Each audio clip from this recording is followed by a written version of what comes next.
Eu sou o professor Edson Ortiz de Matos, do Instituto de Tecnologia da Universidade Federal do Pará. Tenho 37 anos de atividades acadêmicas e administrativas na Universidade Federal do Pará. Fui um dos fundadores da pós-graduação em Engenharia Elétrica. Desempenhei várias atividades como diretor da Faculdade de Engenharia Elétrica. Fui prefeito do campus universitário e atualmente desempenhava as funções nos 2 últimos mandatos do professor Manés como pró-reitor de administração.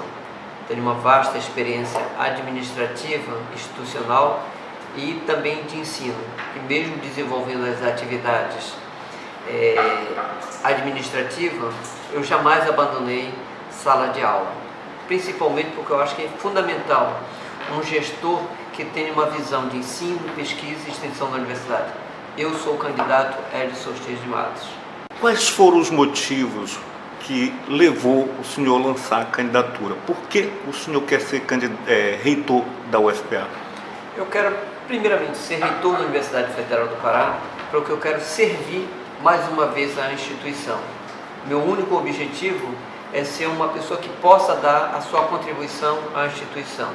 Nesses 37 anos, eu só tenho feito isso, trabalho para a instituição. Então, um grupo de servidores da universidade, técnicos, professores, alunos, viram o meu potencial como gestor nesses últimos anos na Pró-Reitoria de Administração e conhecendo o cenário atual do país com respeito aos problemas principalmente econômicos, viram na minha pessoa a pessoa indicada para ser o candidato que possa conduzir a instituição nesse período de crise que está sendo colocado no país. O orçamento da Universidade Federal do Pará é um orçamento que chega a ser maior do que alguns municípios do estado. Durante essa crise, esse orçamento ele reduziu bastante e, ao que tudo indica, vai reduzir ainda mais. Como o senhor pretende administrar um orçamento reduzido da universidade nesse período de crise? Primeiramente, a gente já deu demonstração de como fazer. Primeira coisa que temos que fazer é transparência com a gestão pública.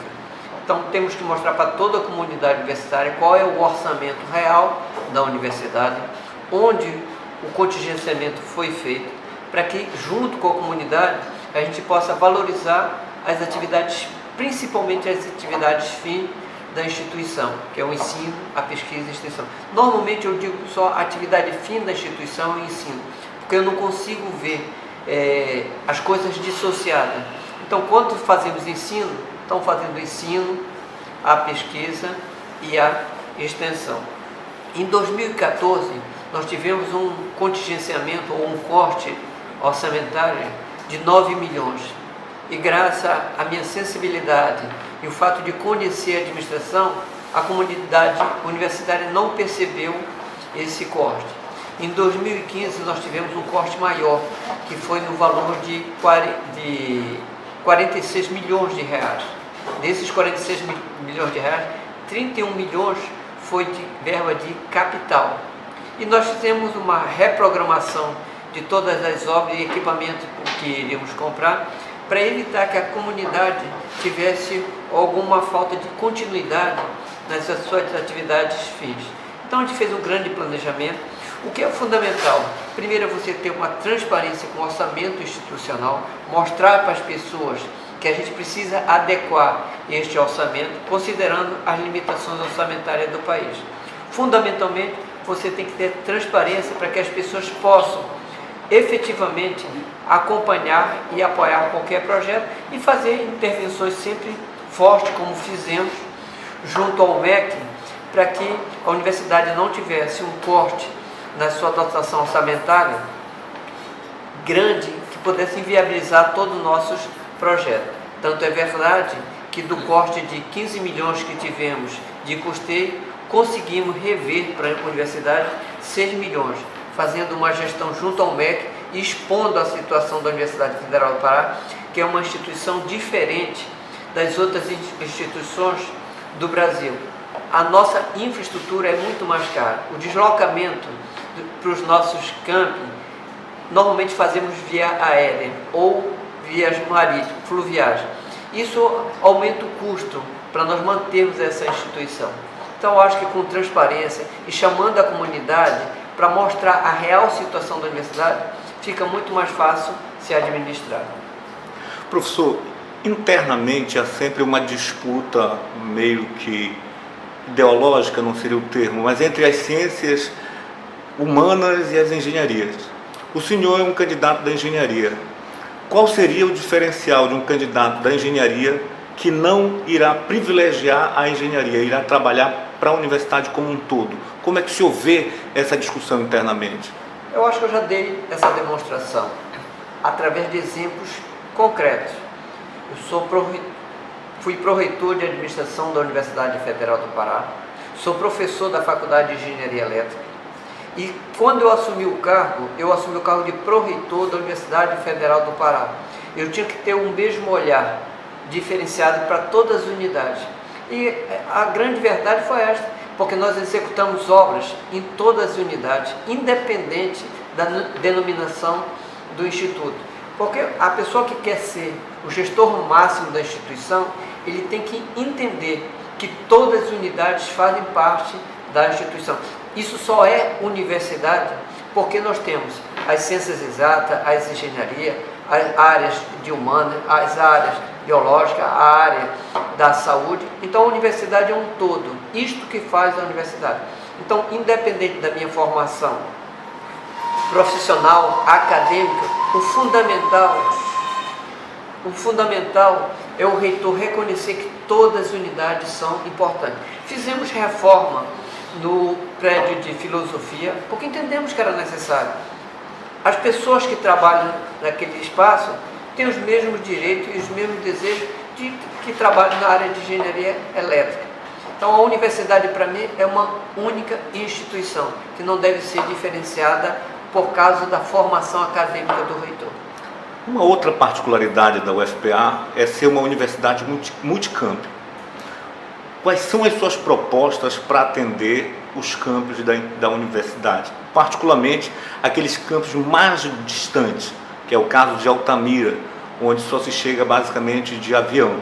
Então, e muitos desses campos se queixam pelo isolamento por parte da administração central da universidade. Quais são as propostas do seu programa, da sua chapa para os interiores? Eu acho que nós já fizemos com o campo de Castanhal, mesmo sendo uma unidade próxima a Belém, descentralização orçamentária e que os campi do interior não precisem de interlocutor para falar com o reitor. O reitor deve atendê-los da mesma forma que atende toda a comunidade da sede, porque a universidade está instalada, a reitoria está em Belém do Pará. Mas eu acho que todas as unidades devem ser tratadas com o mesmo respeito. E, fundamentalmente, para que essas unidades tenham autonomia, é preciso começar pela descentralização orçamentária. Fazer a capacitação de todos os técnicos administrativos, para que eles possam fazer a mesma execução que é feita em Belém. Isto vai dar autonomia, porque eu penso que a gente fortalecendo esses campi, existe a grande possibilidade de, no futuro, essas unidades se transformarem em novas universidades. Não dá para nós termos uma única universidade no estado do Pará, é preciso descentralizar. E para descentralizar, a gente vai entrar num processo de formação, capacitação, valorização desses servidores e também dando as condições para que eles possam gradualmente ir executando todas as atividades que são feitas, como é feito na capital, para que efetivamente, quando chegar o momento de ter a emancipação, para que eles possam se transformar em novas universidades, o faça da forma mais tranquila, sem nenhuma dificuldade. Nós começamos esse processo já por Castanhal, em termos de descentralização, até mesmo a descentralização do protocolo, porque é inviável alguém fazer um processo no campi do interior, ter que trazer o processo via malote, via avião, via barco, e você acaba perdendo. Então é valorizar, intensificar a internet nessas unidades, para que eles se sintam parte integrante da universidade, e não mais uma unidade da universidade. O interior se queixa muito de falta de infraestrutura. Leva, inclusive, a muitos professores com uma qualificação de doutor prestarem concurso para o interior e, em curto tempo, pleitear um retorno para a capital. Isso em função de infraestrutura. Como é que o senhor vê essa situação e quais são as propostas para melhorar a infraestrutura do interior?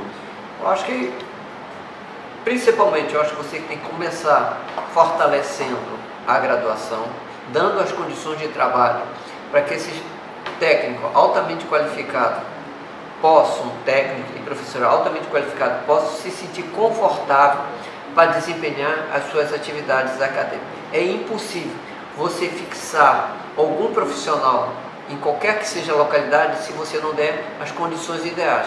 Porque todos aspiram à sua melhor formação, a sua melhor desenvolvimento técnico-científico. Então é preciso sim que a gente, primeiro, faça um grande esforço em equipar os laboratórios, tanto do ensino como da pesquisa, para que o profissional que está nessas regiões tenha também as mesmas oportunidades que o profissional da capital, por exemplo, em participação de congresso, elaboração de teses. É fundamental, eu acho que você fortalecer. Quando eu digo que a gente precisa fortalecer os campi, na expectativa que esses campi possam ser transformados no futuro em universidade, é o fundamental. Há uma demanda muito grande em relação aos técnicos administrativos da universidade, que é a luta por 30 horas de trabalho semanais e o apoio mais direto da universidade na assistência à família, a esses técnicos, como a creche. Como é que o senhor vê essas duas questões?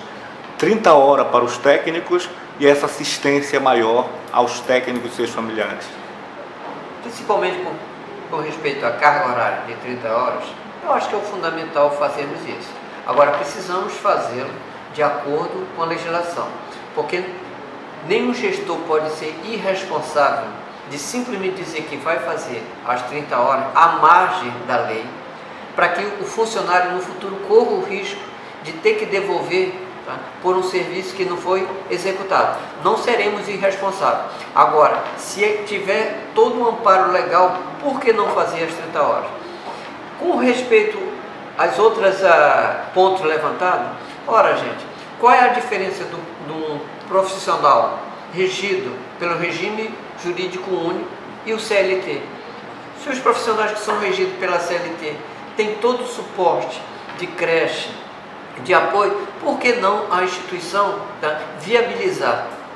Eu acho que é fundamental. Hoje, na vida que nós vivemos, com a modernidade, não é o fato de você ficar 30 horas ou 40 horas no seu local de trabalho que você vai produzir mais ou menos. Principalmente que eu reconheço que os técnicos da universidade trabalham muito mais do que essa carga horária que é posta de 40 horas.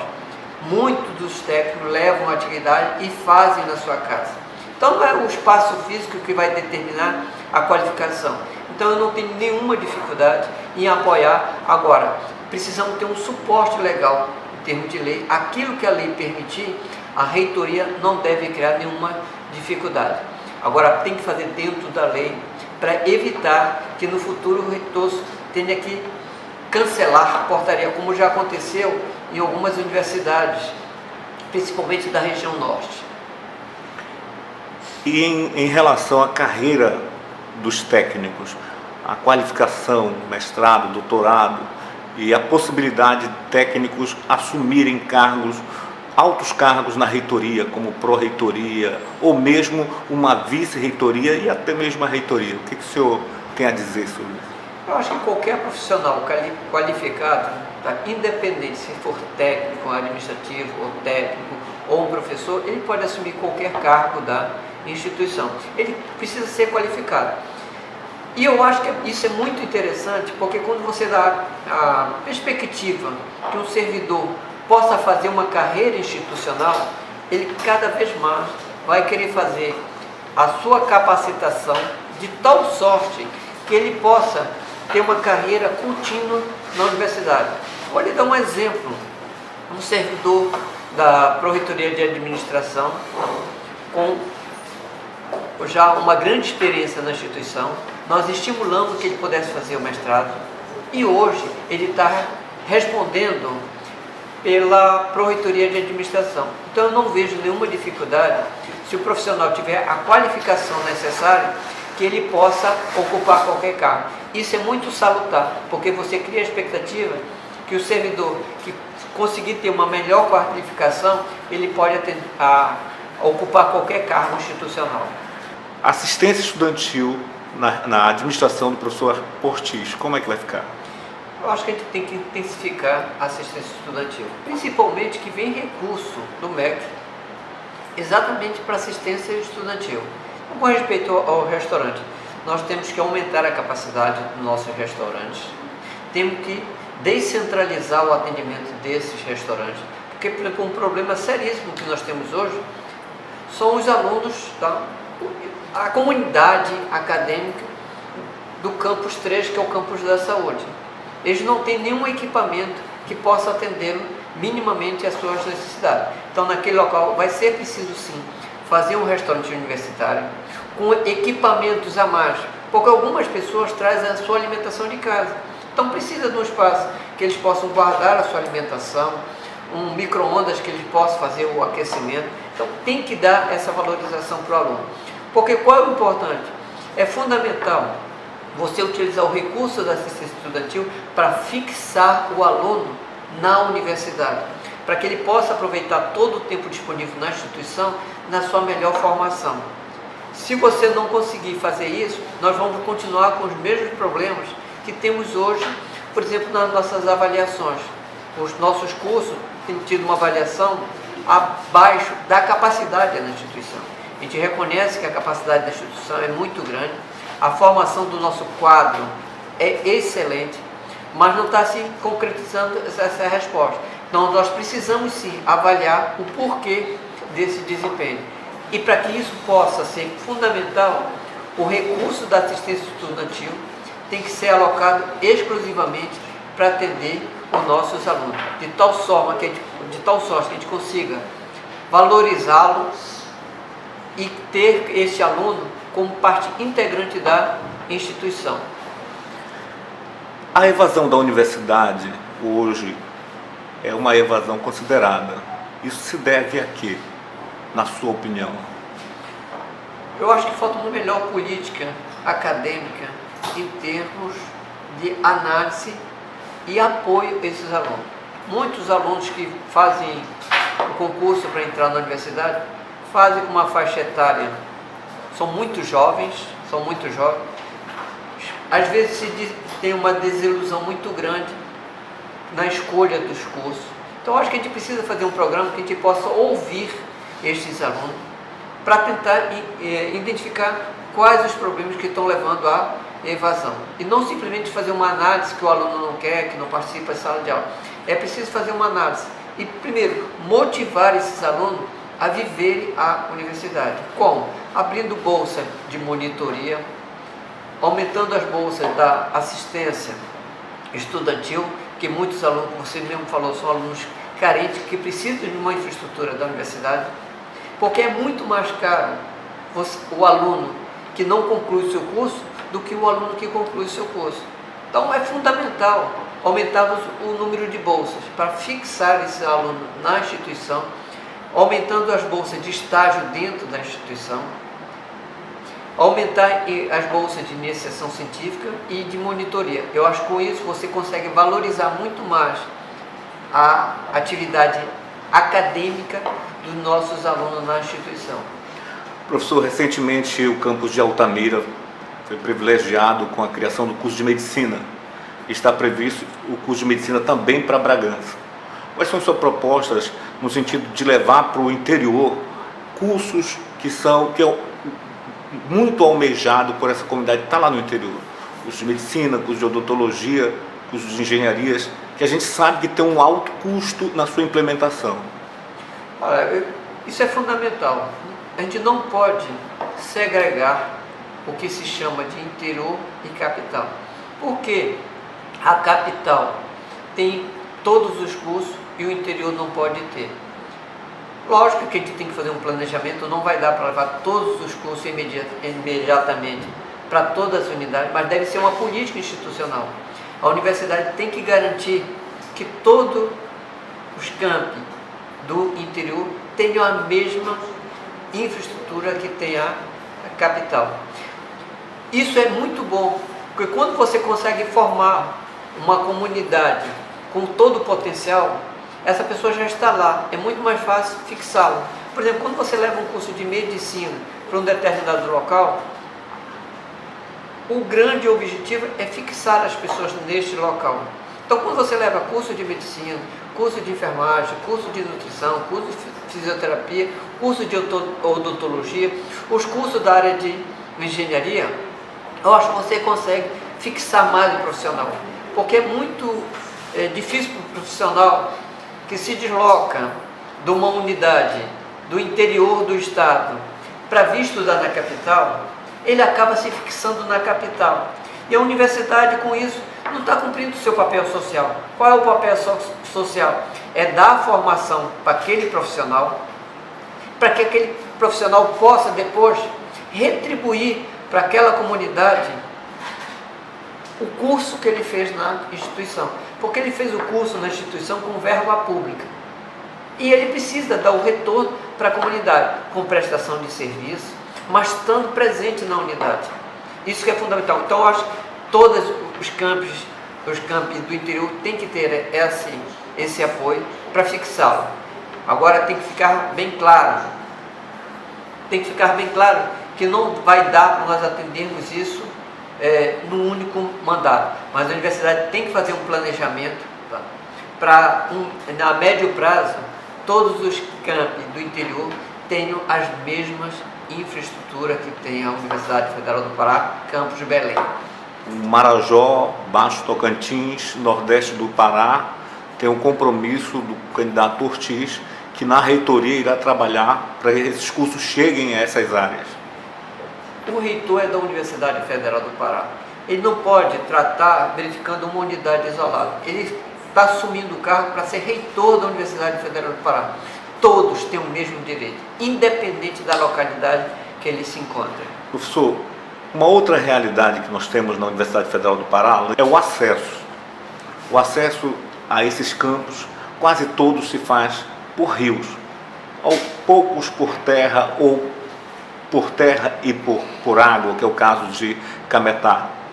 E a Universidade Federal do Pará, ela dispõe de ônibus para fazer trabalhos acadêmicos, para deslocar alunos para eventos, para congressos, mas a Universidade Federal do Pará não tem uma embarcação para fazer esses trabalhos acadêmicos ao longo das ilhas que o Estado e dos rios que o Estado do Pará tanto possui. Então, de certa forma, essa universidade insular, ou essa sociedade insular está à margem da universidade. O senhor tem alguma proposta para aquisição de transporte fluvial para a universidade, para que se possa desenvolver esses trabalhos nas ilhas? Eu acho que isso é fundamental, a sua pergunta, porque principalmente em algumas áreas nós já compramos pequenas embarcações, tá? Que numa linguagem mais simples o pessoal chama de voadeiras, tá? São pequenas embarcações para atender exatamente essa demanda de ensino, tá?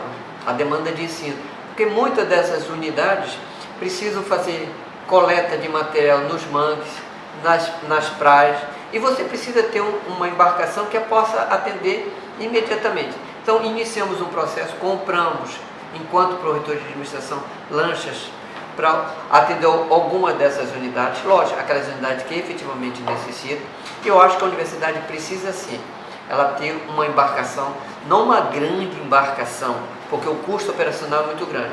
Mas hoje nós temos pequenas unidades com capacidade para 40 pessoas, que a universidade poderia ter sim uma lancha de tal sorte que pudesse atender esse deslocamento pontuais, quer dizer, uma lancha para a instituição, que possa atender essas comunidades. E isso é fácil de conseguir, o custo não é elevado. É elevado você ter um navio para mantê-lo, que seria inviável, mas pequenas lanchas com uma capacidade até de 30, 40 pessoas, eu acho que atenderia essas demandas. Por que eu falo 30 e 40 pessoas? Não é número cabalístico. De repente você precisa deslocar uma turma, tá, de alunos. As nossas turmas é uma média de 30 a 40 pessoas. Então por que não deslocar essas pessoas? Por exemplo, de Soure para cá nós temos agora lanchas que fazem 2 horas. Por que a universidade não pode ter isso? Não para fazer linhas regulares, mas para fazer o deslocamento desses alunos que precisam vir fazer uma interação em Belém, assim como o aluno de Belém precisa também ir para o interior do estado para conhecer a realidade. A universidade é única, então é fundamental essa integração. O aluno, porque o aluno sempre vem do interior, tá, para fazer a sua complementação na capital? Por que não o contrário? Porque a realidade do interior é diferente da realidade da capital. Quando você pega um aluno da capital e leva para o interior, ele vai aprender aquela realidade. Ele vai se tornar um profissional mais digno, porque ele vai ter mais humanidade no tratamento. Ele vai conhecer que o estado do Pará, apesar de ser um único estado, ele é completamente diferente. Então é fundamental se ter uma lancha com uma capacidade reduzida de 30 a 40 pessoas, para que possa fazer primeiramente o atendimento à comunidade acadêmica. Professor, o senhor tem uns 5 minutos, se o senhor falar o que o senhor quiser. Fica franqueado, fazer o convite para acompanhar o senhor nessa jornada, porque 37 anos não são 37 dias. Então o senhor tem uma história dentro da universidade. Então fique à vontade para fazer o seu convite à comunidade acadêmica que vai votar nas próximas eleições na universidade. Vai ser consultada, no caso. Primeiramente, eu estou muito feliz em participar desse programa, para que a gente possa expor a opinião, para que as pessoas, a comunidade possa efetivamente conhecer os candidatos e fazer uma análise muito simples, tá, da vida de cada um na instituição. É fundamental que as pessoas possam se desnudar, para que as pessoas possam efetivamente conhecer esses candidatos e verificar o que é melhor para a instituição. As pessoas têm que votar com muita tranquilidade, muita clareza, sem pressão, sem medo, para que a pessoa efetivamente exerça o seu direito de cidadania. Porque não basta simplesmente criticar no futuro o reitor. A pessoa tem que analisar. Fui eu que escolhi este candidato. E as pessoas devem votar naquele candidato que efetivamente possa representar algo mais, não para ele, mas para a instituição. Eu tenho uma vida toda na Universidade Federal do Pará.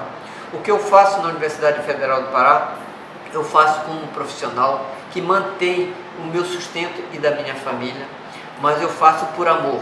É fundamental que a gente tenha amor pelo que está fazendo. E eu decidi ser candidato para servir a instituição. Não dá para nós simplesmente querermos ser candidato para ser servido pela instituição. O cargo de reitor na universidade é um cargo para servir a comunidade. O reitor ele não pode ficar exclusivamente fechado no seu gabinete, ele tem que andar em todas as áreas, ele tem que despachar nas unidades que fazem parte da instituição para conhecer a realidade. A Universidade Federal do Pará é muito grande.